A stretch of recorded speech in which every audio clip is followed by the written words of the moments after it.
এটা হচ্ছে নামও ছোট, এদের নাট বল্টু থাকবে 4টা। তাহলে আপনার যদি কখনো এই সিডার এই যে পাওয়ার টিলার থেকে সাইফেং, আপনি যদি বীজ বপন যন্ত্র মানে বাড়ির সিডারও যদি নিয়ে আসেন ডংফেং মডেলের, তাহলে কি হবে? তাহলে তো আপনি ওই জায়গাতেই মার খাবেন। কারণ কি, নাট বল্টেরই তো পার্থক্য আছে একটা, তাই না? যেমন এইটা কোন পাওয়ার টিলার? সাইফেং না? এই সাইফেং পাওয়ার টিলার কটা থাকবে নাট বোল্ট? 5টা। কোথায় এটা দেখান তো। উপরে 2টা নিচে 3টা, আর ডংফেং এ উপরে 2টা নিচে 2টা। তাহলে এইটার সাথে আমার এই যে বাড়ি বীজ বপন যন্ত্রটা আমরা সেট করব।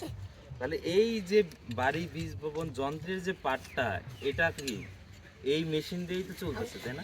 এখন আমি ধরেন আমি একটা পাওয়ার, কারণ আমার এই যে পিছনে যদি আমি একটা দড়ি লাগাই রাখি, তাহলে দড়িটাও কি আমার সাথে হবে না? তাহলে এইখানেও কিন্তু এরকম লাগানো হয়েছে। এখন কি দেখা যায়